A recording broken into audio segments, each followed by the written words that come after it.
What is up, guys? Thanks for watching as always. Today we continue the trend of doing something a little bit different than we usually do. We're actually making a jointed heart prawn lure. Here you see it in action in the pool. Looking really good. But as always, let's get started with the building process first. So we had to make a bit of a quick design. I actually did browse through some already pretty popular prawn or shrimp lures. And then I looked at some pictures on Google what the natural shape of a prawn is, or shrimp. I mean, it doesn't really matter, it's the same thing.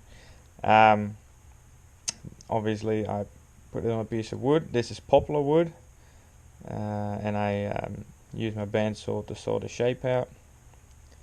Now the reason I'm using poplar wood is because it's pretty dense wood, pretty heavy, and since it's a sinking lure, that will help us with building the lure, because if we have a really light piece of wood, then we're going to have to add a lot of weight, and that's going to be very difficult for a small lure like this. So this is a good option. There's even heavier woods to use, but this is what I had left. So now the only silly thing about this lure is that I'm fixing in a hook, so unfortunately I won't be able to replace it when it's dull or when it's broken.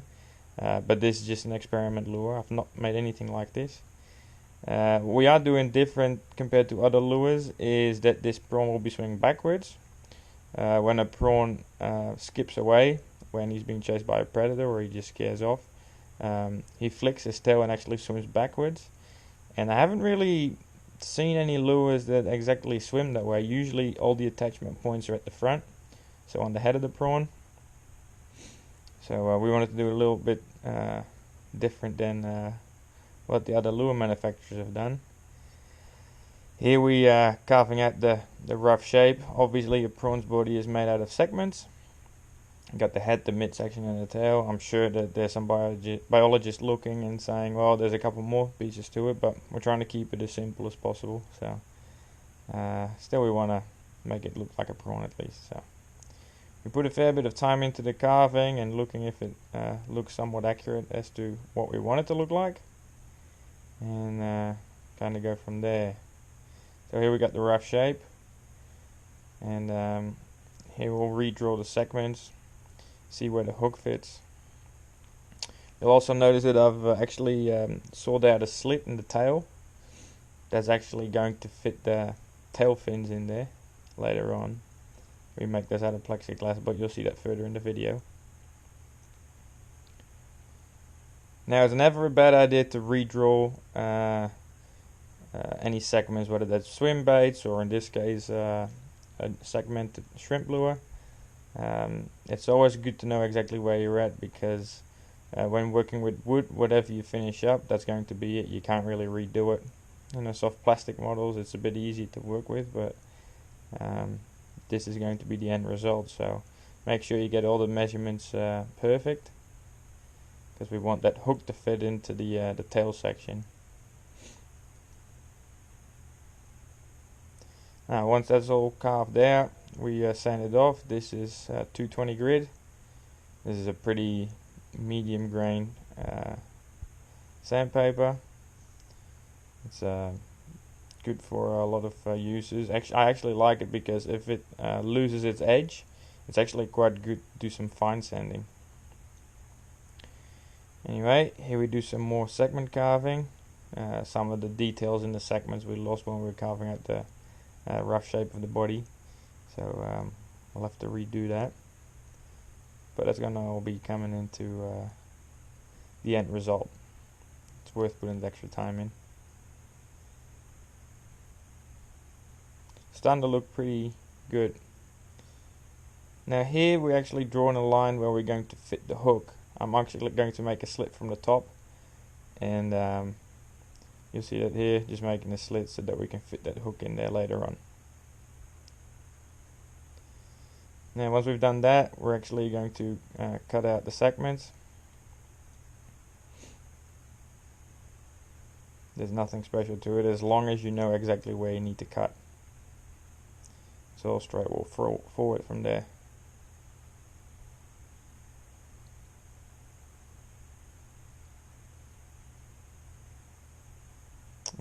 there's the tail, there's the midsection and the head. Of course, we have to sand that as well. The bandsaw leaves a pretty rough edge, so we'll do that first. Now, I found a little bit of leftover plexiglass or lexane, doesn't really matter what you call it, it's the same thing. It's a very tough material, see-through, and we're just drawing a rough shape of what the tail size could be like. This obviously doesn't look like a prawn tail or a shrimp tail, but we've cut that out with the bandsaw. Actually used a drill to grind out some edges, and we made a slit so the hook eye can fit through it, and then we can fit it into the tail, and that fits perfectly. And now you see that it pays off to do those extra measurements to make sure that it all fits in nicely. That's perfect. Now what we've also done is we've actually drilled 2 holes in each segment all the way through. That is how we'll be connecting the segments. We're actually using 60-pound monofilament line, so it has a bit of spring to it. Actually, it has a little bit of memory in the line, I guess, so it keeps the prawn body straight when it's on a pause, but it bends. It's pretty flexible, so it bends pretty well under pressure. So here we just go through the process of fixing in the hook.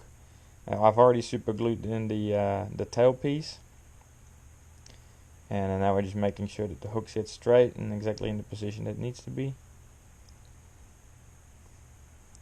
And we're just using the super glue. I go through tons and tons of this stuff. It's very useful. And then we'll just use the sawdust as always. Running a little bit low, I see, so I'll have to collect some more.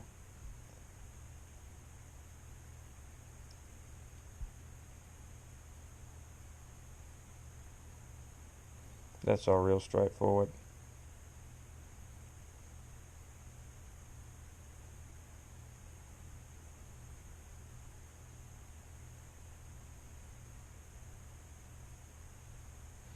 Cool, that's looking good.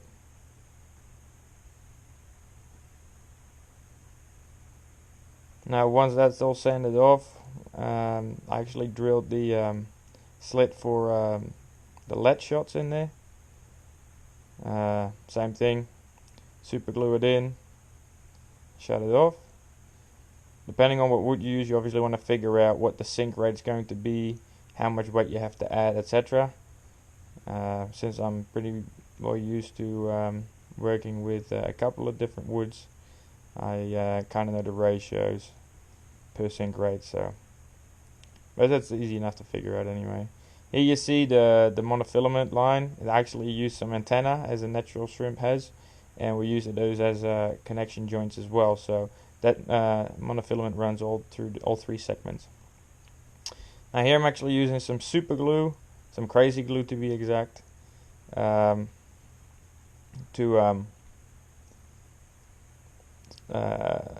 make the wood watertight. Crazy glue is really runny. It's a lot thinner than Loctite is, and so it really seeps into the grain of the wood. I ran out of urethane, and frankly it's going to be a bit of a pain urethaning such a small lure, so super glue was easy enough.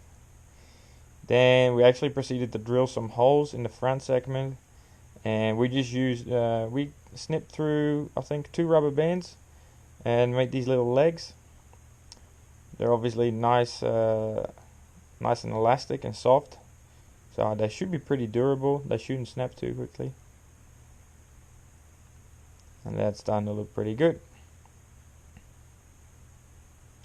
That's how the prawn is looking right now, or shrimp, whatever.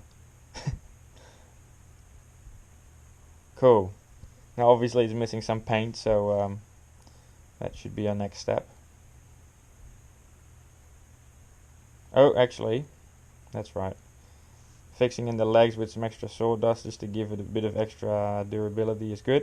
It was a bit rough to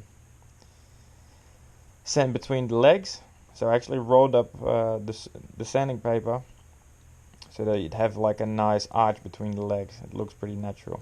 So Actually, before we do paint, I did fix in the eyes as well.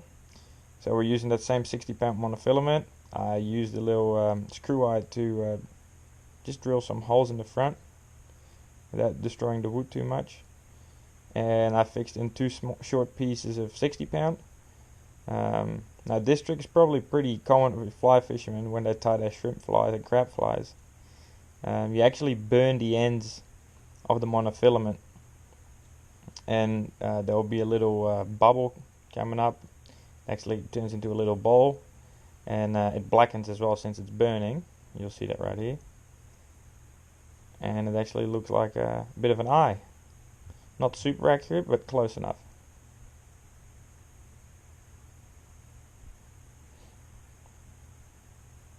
And there you have it. Real simple. Would have been better if I had like 100 pound mono for this, so the eyes would be a little bit bigger, but oh well. Gotta do with what we have. Also obviously do the other eye as well. And since the line is already super glued in, make sure that you have about the same distance between them, otherwise it just looks off. There you go. Starting to look pretty good. I like it.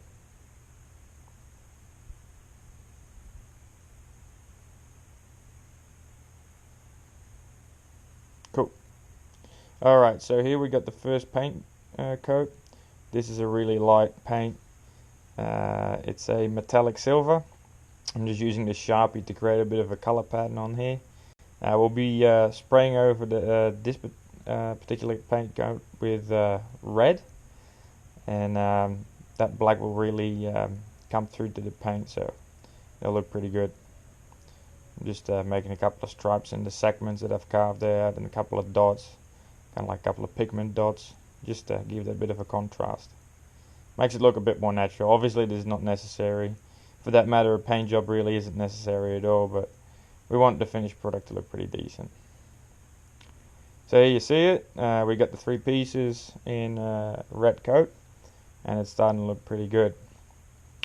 And here we've epoxied it all, and it's ready to be put together. Now what I've done once I've finished up the mid segment of the body is I've tied 2 knots in the monofilament on each side, and that will help me actually fix in the mono in the tail section.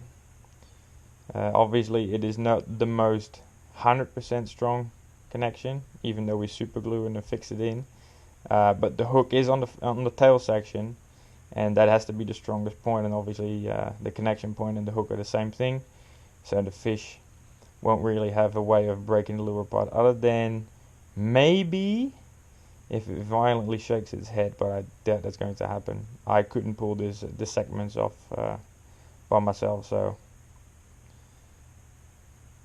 I doubt a fish will do it either. And there you go. There's the 2 gaps being filled up with super glue. And then we put some sawdust in there as well. And then we just tighten the segments. Now I did burn the ends of the nylon that was sticking out of the rear end, so that it became a bit thicker. And once it all dried, I really couldn't separate the segments myself, so that was a strong enough connection clearly.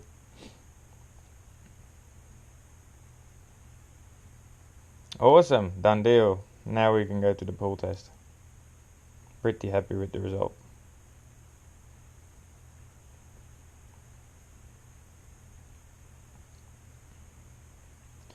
As you can see, when you flick it up, that fin really catches the water, and it makes the segments really contract together, and the memory of the monofilament makes the lure flatten out again, so it looks pretty natural. Pretty much the exact result that I was looking for. Now obviously this lure can be used for a wide variety of species, and I think if you get creative and you put some claws on the front, they'd be an awesome imitation of a crawfish that you could obviously use for bass. But I think with this one, the sky's the limit. Shrimp or prawn get eaten by a wide variety of fish species, obviously, so yeah, make it for whatever fish you want it. I'm really happy with this result. I don't know if it was worth the difficulty, but I hope it was. So hope you guys enjoyed, and until next video, thanks for watching, guys. Cheers.